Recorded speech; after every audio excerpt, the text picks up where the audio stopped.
Hi everyone, welcome back to my channel where I teach everyday Pakistani recipes.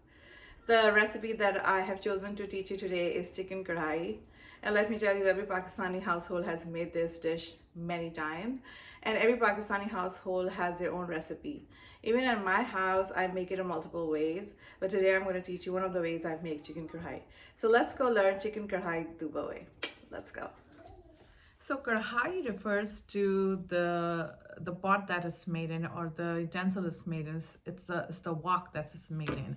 So chicken karhai means chicken that's made in a wok. But for today's recipe, I have a wok, but it's a little heavy for this everyday cooking, so I'm not going to use that. I'm just going to cook it in a usual pot that I use. There are multiple ways to make chicken karhai.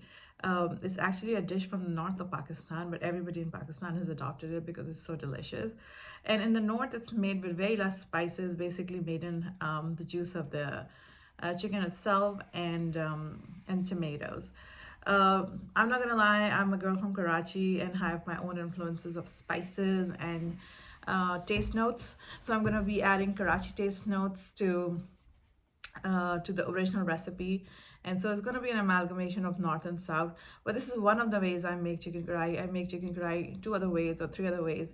But this is the first way I make it, and it's closer to how people in the north of Pakistan make it.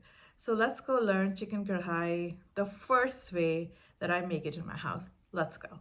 The ingredients for today's recipes are 3 to 3.5 pounds of chicken, 3 to 4 tablespoons of cilantro leaves, 4 to 5 Roma tomatoes, 1 green chili, 1 ginger, half a teaspoon of turmeric, half a teaspoon of cumin powder, 1 teaspoon of salt, 1 teaspoon of red chili powder, and half a teaspoon of coriander powder. And then whole spices are 3 to 4 peppercorn, 2 cloves, 2 cardamom, 1 cinnamon stick, and also we have coriander leaves that we're going to crush, and then 1.5 teaspoon of ginger garlic paste and oil to taste. Turn the heat on medium to medium high and add 1 to 3 to 4 tablespoons of oil in it, or less than half a quarter cup of oil. In the oil, add your chicken. Be careful, it might have water. And then in the chicken, add 2 big teaspoons of ginger garlic paste and all the whole spices, and start cooking it. And you cook it until all the water of the chicken is evaporated. So you're just going to brune it in its own juice and ginger garlic paste and the whole spices, and this will take the game out of the chicken and make it really tasty to eat when we add the other spices in it. So let's wait for it to release water and then lose water. So after 5 minutes of cooking, you see the chicken has started to change color and go to a little pink, pale pink, and it has started to release water. So we're going to keep cooking it until all the water from that the chicken has released has gone, and then we'll add our dry spices in it. And when I add spices, that's where my Karachi thing comes in, because I add more spices than our friends from northern areas would add, like the cumin powder and the coriander powder. Even the turmeric, sometimes they don't add it in the north, but I'm gonna go ahead and add it because it enhances the taste and it's according to my palate. But you can totally avoid it if you want to. So yeah, let's meet when the water is gone and we're ready to add the dry spices. While your chicken is cooking, let's not waste that time. Utilize that time and cut your Roma tomatoes quarters so that it's ready to be added to the curry when it's time. So let's cut these, and we'll also cut our green chili lengthwise. Green chili we are going to cut lengthwise because this is going to be added lengthwise in the end when we dum the curry. So let's just cut it while our chicken is cooking in its and bathing in this lovely water. All right. So let's cut this ginger. This is also going to be cut lengthwise, and it's going to be cut like our green chili. It's approximately 2 tablespoons of cut ginger. The more the ginger in this dish, the better, because that's the basically the taste enhancer, or actually the taste provider in this dish, ginger. So the more the ginger, the better. But we add it lengthwise in case people don't see it and don't like it and they end up in their bite. So if they like it, they can keep it in their bite. If they don't, they can remove it, but we keep it lengthwise, bigger pieces compared to other recipes. This is almost 2 to 2.5 tablespoons of ginger that's to be added in the end. Another thing to do while the chicken is cooking in this water is to crush this coriander seeds. This is 1.5 teaspoon of coriander seeds. So we crush it, and we don't crush it too much, but enough so that it leaves this form and the seed inside the pod comes out. So this is the consistency, or this is how it should look after it's been crushed. Mind you, this is a very Karachi thing to add into your Karhai. You can totally skip it, but I promise you, if you add this, the taste will be completely different and very delicious. So trust my judgment on it. Add it, but you can totally skip it if you don't want to add it. So this is what it looks like. Just for reference purposes, this is almost 10 minutes of cooking, and you see there's still a lot of water. So it will take time for the water to evaporate and the oil to rise up. Again, as I have taught you all, when the oil rises up, that is an indication of the bhooning stage of the cooking process has started, and that's the stage you want to achieve. So there's a lot of water in the chicken that's going to evaporate 10 minutes of cooking, and when the oil rises up, our next step in the cooking will take place. So don't worry if it's taking a long time.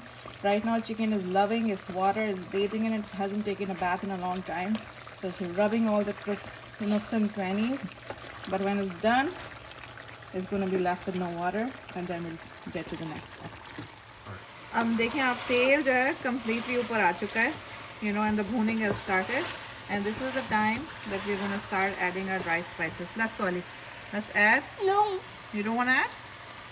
1 teaspoon of salt, 1 teaspoon of red pepper, half a teaspoon of turmeric,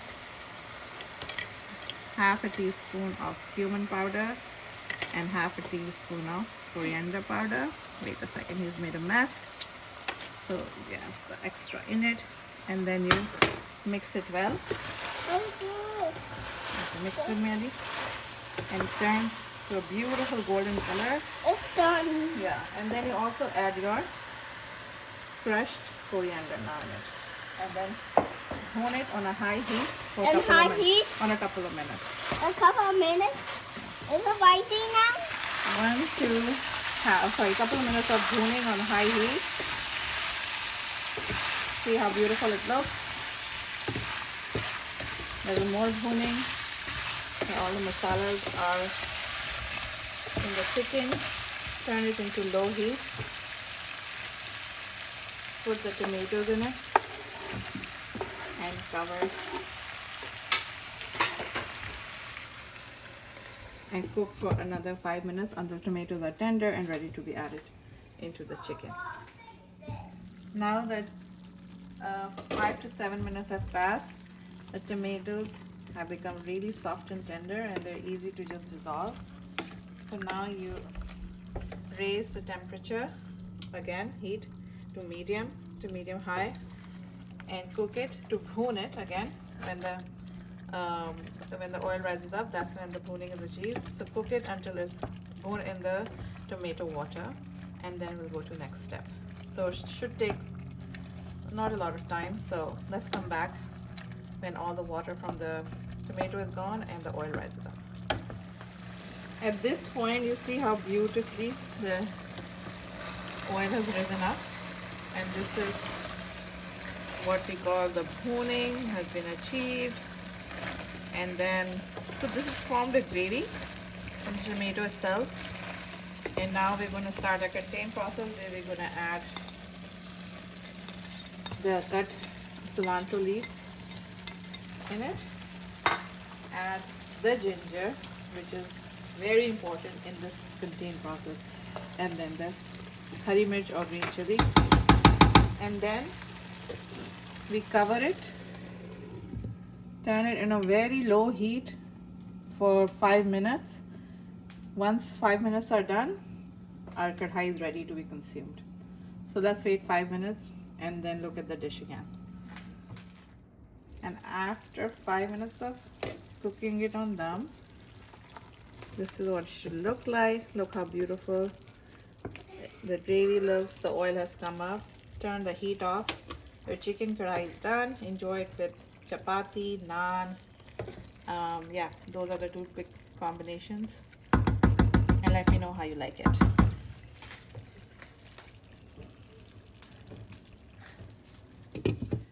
Now that you have learned how to make chicken karhai my way, I hope you make it at your home and feed it to your loved one. Do leave me a feedback through comment section on how you loved it and how your family enjoyed my recipe. Until next time, take care of yourself and your families. Khuda Hafiz.